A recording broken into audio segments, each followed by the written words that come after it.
Hello friends, आज हम पढ़ने जा रहे हैं क्लास 8 का चैप्टर 16 पानी की कहानी का पार्ट 2। ये पार्ट 2 है। पार्ट 1 में मैंने वर्ड मीनिंग बनाए हैं।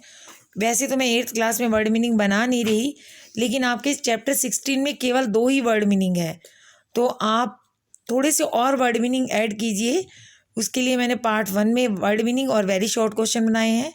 चलिए स्टार्ट करते हैं पार्ट 2 में लघु उत्तरी क्वेश्चन आंसर। पहला क्वेश्चन है, लेखक को ओस की बूंद कहाँ मिली?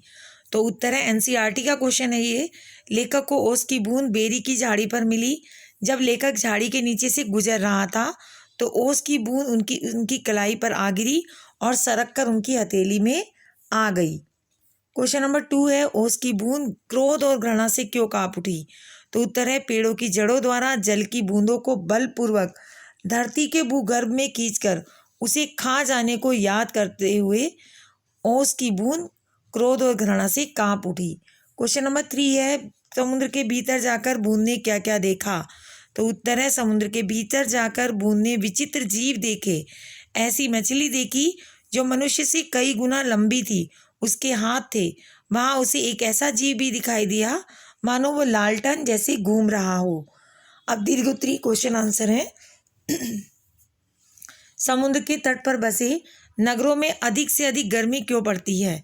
तो उत्तर है समुद्र तटीय इलाकों में जल की उपस्थिति दिन में तापमान को अधिक बढ़ने नहीं देती और रात में तापमान को गिरने नहीं देती। तो यहाँ का तापमान सदैव सुहावना बना रहता है। आप देखते हैं कोलकाता में दिसंबर के आखिरी में लोग कुर्ता पजामा पहनकर सैर करते हुए दिखाई देते हैं।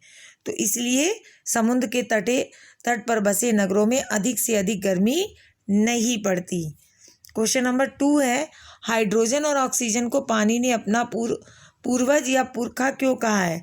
तो उत्तर ब्रह्मांड में हाइड्रोजन और ऑक्सीजन दो गैसें सूर्यमंडल में लपटों के रूप में विद्यमान थी, और जब पृथ्वी पर ऑक्सीजन और हाइड्रोजन के बीच रासायनिक क्रिया हुई तो दोनों के सहयोग से पानी का जन्म हुआ। दोनों ने अपना असली रूप छोड़कर एक नया रूप लिया, पानी।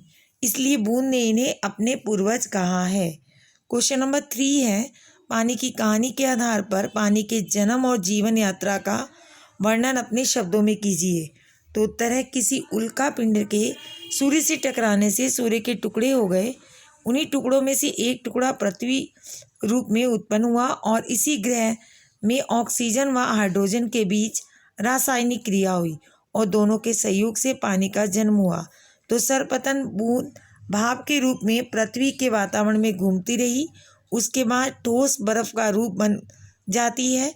समुद्र से होती हुई वह गर्म धारा से मिलती है तो अपना ठोस रूप त्याग कर जल का रूप ग्रहण कर लेती है।